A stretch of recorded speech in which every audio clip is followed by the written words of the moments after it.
El Palmer es un aparato destinado a la medida de espesores. El Palmer dispone de un tornillo micrométrico B que avanza por una tuerca fija en forma de herradura A. La tuerca dispone de una escala E para apreciar el número de vueltas completas que da el tornillo, y el tornillo dispone de un tambor circular o limbo graduado T que permite apreciar las fracciones de vuelta. El Palmer tiene un tornillo de paso de rosca H rigurosamente constante, de modo que si se le da una vuelta completa al tornillo, este avanza con respecto a la tuerca fija una distancia igual a su paso de rosca H. Para el Palmer de la imagen, el paso de rosca H es igual a 0,5 milímetros, es decir, cuando el limbo graduado da una vuelta completa, el tornillo avanza 0,5 milímetros. El limbo graduado está dividido en n partes iguales, de manera que es posible apreciar hasta 1 partido por n partes de vuelta. La sensibilidad del Palmer será, por tanto, el cociente del paso de rosca H entre el número de partes n que tiene el limbo graduado. En el caso del Palmer de la imagen, el limbo graduado está dividido en 50 partes iguales, y su sensibilidad será el cociente de 0,5 milímetros entre 50 divisiones, es decir, 0,01 milímetros.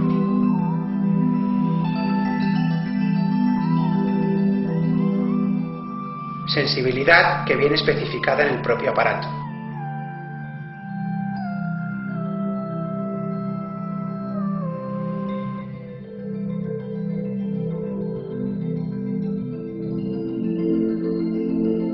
Veamos cómo se mide con el Palmer.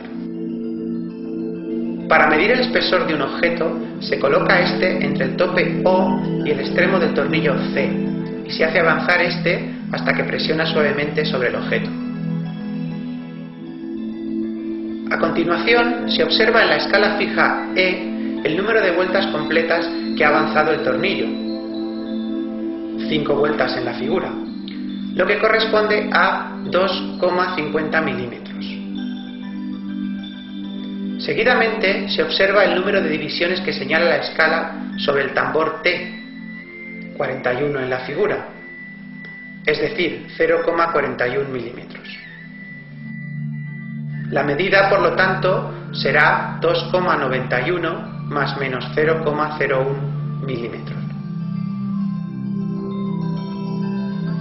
A continuación, hay que medir el espesor de un disco.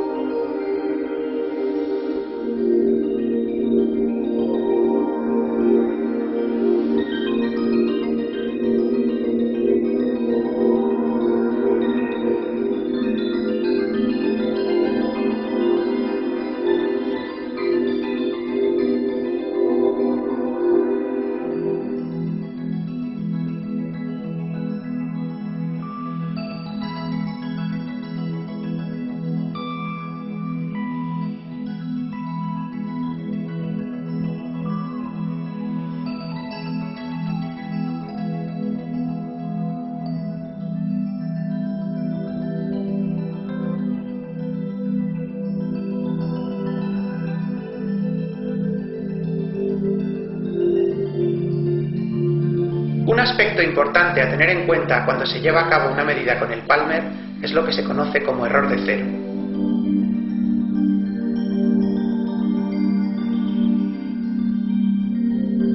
El error de cero es la medida que marca el Palmer cuando, en ausencia de objeto a medir, se gira el tornillo hasta que su extremo C presione suavemente sobre el tope O. En teoría, en este caso, la medida del Palmer debería ser 0. Sin embargo, en la práctica esto no suele suceder. Por ejemplo, el Palmer de la imagen, en vez de marcar 0, señala una división por debajo de 0, es decir, 0,01 milímetros por debajo de 0.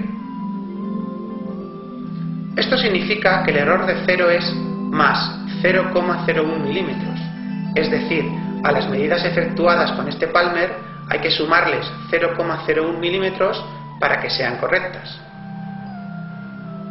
Si en vez de marcar por debajo, como en el caso anterior, marcar alguna división por encima de 0, 2 divisiones en la imagen, entonces el error de 0 sería 0,02 milímetros por encima de 0. Esto significa que el error de 0 es menos 0,02 milímetros. Es decir, a las medidas efectuadas con este Palmer habría que restarles 0,02 milímetros para que fueran correctas.